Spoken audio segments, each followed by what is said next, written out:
There are injury concerns over Haaland, but is he still the optimal captain pick? Let's analyse the data to find out. He faces Leicester away this game week, whilst his challengers are Salah against Leeds at Anfield and Kane against Bournemouth away. Salah's the only player on the shortlist to have the home advantage, plus he's a midfielder so he benefits from getting an extra point per goal scored and a clean sheet point potential as well. Let's kick things off with the non-penalty stats per 90 minutes for this season. As you already know from the previous videos, Haaland towers over the other two players. His stats will probably start to regress in the near future, but his expected numbers are good enough anyway. They're just non-penalty stats. He is the dedicated penalty taker for City as well. Salah's on penalty duties for Liverpool, and Kane takes pens for Spurs. He's the only player on the shortlist to take direct free kicks, none of them take indirect free kicks or corners. Let's take a look at the probability of each player scoring or assisting. These odds are based on the assumption that each player plays 90 minutes. We'll review the expected minutes later on in the video. Haaland's got the highest anytime goal scorer odds with 63%,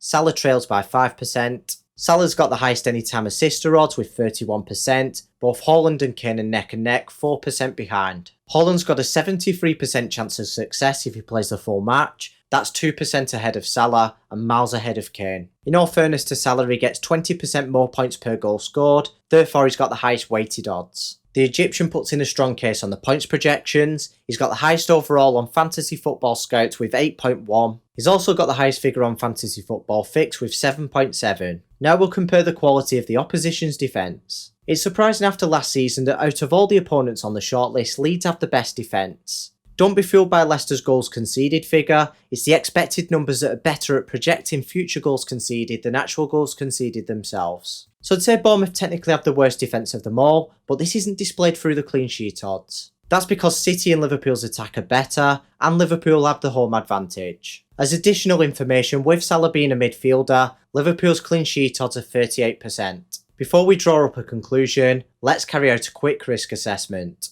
All three players played in the Champions League midweek. Haaland's had slightly more rest than the other two players, and he only played half a match. To be fair, he did come off early with an injury, and that's clearly had a negative impact on his expected minutes. I have no concerns regarding Salah's or Kane's fitness. That's enough information for me to say that I don't think Haaland's worth the risk. I think the safest captain option this game week is Mo Salah. If you don't own the Egyptian, I do prefer Kane over Haaland slightly because of that risk. I hope you found this video informative. Make sure you hit that subscribe button if you haven't already so you don't miss any of these videos.